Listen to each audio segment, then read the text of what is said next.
disliking or giving me your reasons for using Linux, just hear me out for a few minutes. I'm going to keep it short, I promise. I'm going to give you my counterpoints to all those just switch to Linux or reasons why Linux is better than Windows videos. I can understand Linux's appeal. At the time of writing this video, I'm using arch+hyprland, Jack-O-Leeds configuration to be exact.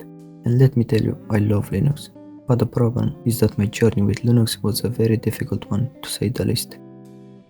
So I heard about Linux a few years back, being praised by the Linux cultists, because this is what some of you are, cultists. Getting back to the important stuff, I heard about Linux but couldn't really try it. I only had one laptop that I needed Windows for some accounting programs. I couldn't just delete Windows and try Linux. The SSD was only 250 GB, so I couldn't even dual boot. Fast forward to 3.5 years ago, I built me a desktop PC. Bad timing with the crypto bros, so I overpaid for the hardware, but I didn't know at the time. I don't remember if I put Windows first or if I tried straight out Linux, but at some point I decided to try. And my choice of distro, Arch of course, because I'm not a bitch. If I'm going to use Linux, it's going to be Arch. Big mistake. I didn't know jack shit about Linux, and I couldn't even follow the tutorial properly. I needed 2 or 3 days to get it going, and I played with it for a few days, but this and that didn't work, so I switched back to Windows. Time goes by, with me seeing all the fear-mongering on those YouTube videos, with how bad Windows is, with how much it spies on you, with how good and how much better Linux is. So here I am switching back and forth between Windows and Linux.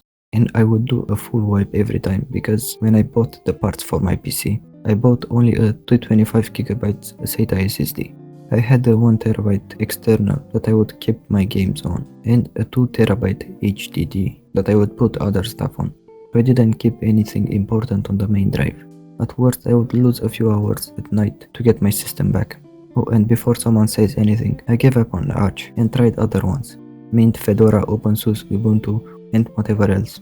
I liked Fedora the most, but I think that was because it comes with GNOME by default. As a Windows user, GNOME was new and interesting, but I had one small problem that I didn't even know the solution to. My motherboard wouldn't detect my Linux drive when I rebooted on Linux.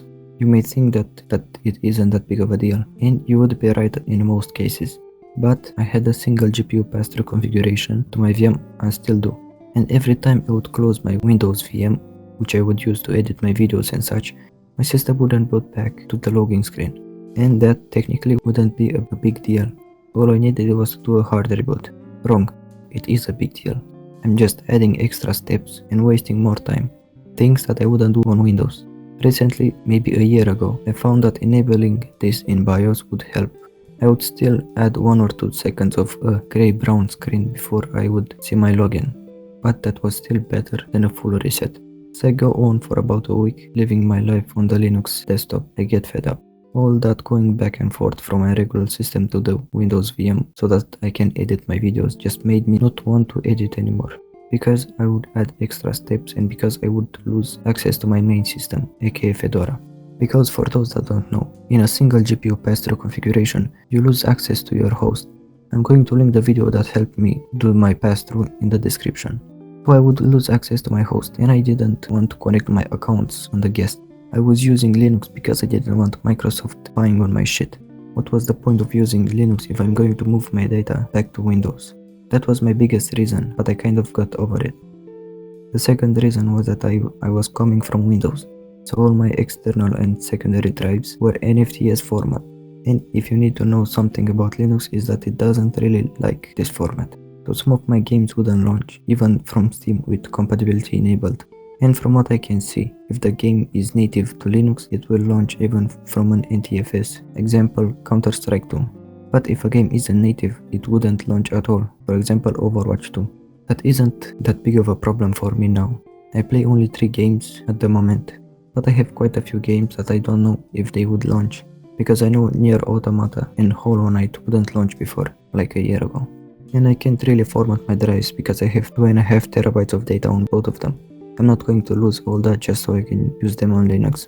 I would rather go back to Windows and strip it down of all the annoyances. But I still want to use Linux. I did for years. There were times when I would switch between Windows and a Linux distribution every day.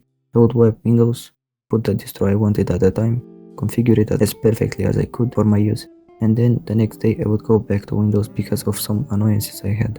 And the cycle would continue till I get fed up and settle with Windows. Now, if you paid attention to what I said in the beginning, I currently use arch+hyprland. The reason I use Arch is because of its rolling release nature and because from what I saw, this is the best distro to use Hyprland on. And let me tell you, I love Hyprland. It's fast, it's lightweight, and you can really make it how you want it. It's kind of hard at the beginning because it's a window manager and not a desktop environment like KDE or GNOME. But if you get used to it, you can really speed up your game. If you want to try, I would suggest getting Jacolit's Spin because it has a lot of quality of life features. I'm going to link the GitHub page in the description for those interested. I've been using it for more than a week, a time when I learned more about Linux than what I knew before. Stuff like using rebar on a VM and tweaking my Hyprland. But that's enough for me. I could go into more of my problems with Linux, but those would be more about my lack of knowledge about the platform than with Linux itself, like my inability to configure Arch so I can use my Bluetooth controller. But while I work on that, you can tell me why you love Linux or what problems you encounter with it. See you next time.